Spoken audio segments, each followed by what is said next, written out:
Okay, let's have a quick go at some development obstacles. So I'm going to start with primary product dependency. Yeah, so these countries that are whose economies are dependent on a narrow range of either agricultural goods or extracted commodities, that type of thing. So, for example, if you were to take somewhere like East Timor, then basically 90% of their export revenue comes from oil. If you take somewhere like Senegal, 60% of their workforce, 60% of the labour force is in agriculture. So these economies are clearly very dependent on a narrow range of sectors. And part of the problem with this is that well, not in the case of oil, but especially in the case of agriculture, they tend to be quite low value added. And even in the case of minerals, what they do is they create a disincentive to generate to be educated. So because all you know is you're going to go and work in the field, so therefore there's no real point, and that can therefore slow down development. We're not generating extra profit for reinvestment. We're creating disincentives to improve kind of labour force. If we look at the range of products, the range of issues then that goes with being primary product dependent, there are kind of 5 or 6 main ones. So if we take these in turn, then firstly, there is price volatility. A lot of these products have relatively low price elasticity demand. So you talk about things like coffee or oil, where there aren't really very many sensible alternatives to them. And they have volatile supply, because of the weather and stuff like that. So therefore, you end up with a situation where you've got relatively inelastic demand, you've got very volatile supply, especially in agriculture as a result of disease and weather, and as a result of which prices are very volatile. And the problem with that then is it means that individual incomes are very volatile for households. It means that government income is volatile. Therefore, they haven't got the funds to be able to reinvest into merit goods, infrastructure, that type of thing. Therefore, it's likely to slow down development.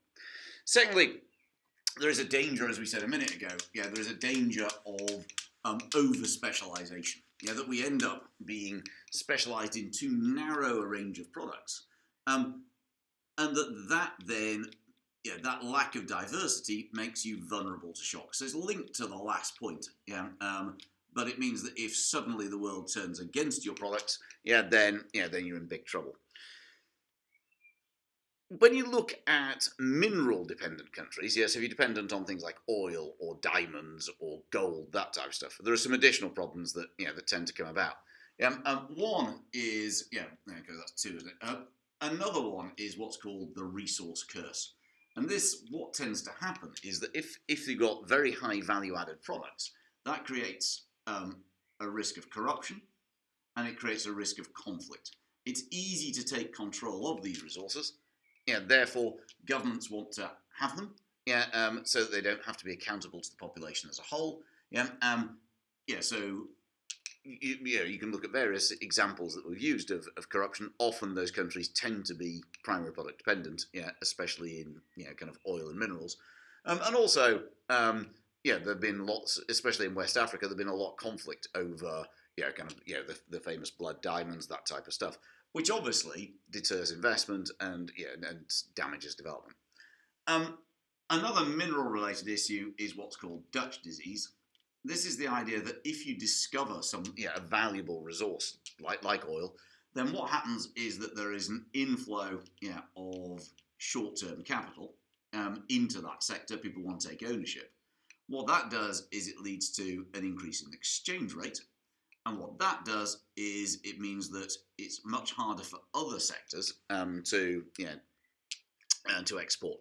So the example that's in the notes is Colombia, where the kind of discovery of oil there drove up the Colombian peso, and it meant that the agriculture sector, which is much more labour intensive, was badly damaged. Obvious issues with being dependent again on in the ground resources, is that they're going to run out one day. One of the problems for East Timor is that they reckon they have only about 10 years of oil revenue. Our famous example is Nauru, which is basically or was dependent on basically bird poo. So phosphate deposits.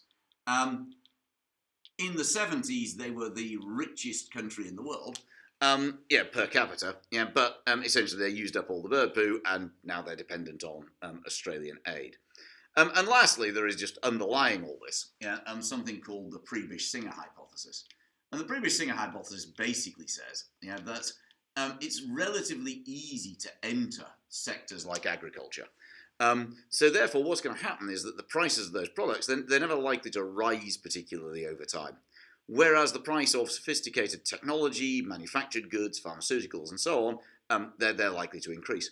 So if you are trapped in a low value-added sector, then gradually, you're going to be at a greater and greater disadvantage over time. You're going to have to sell more and more coffee to be able to import the pharmaceuticals and technology that you're going to need.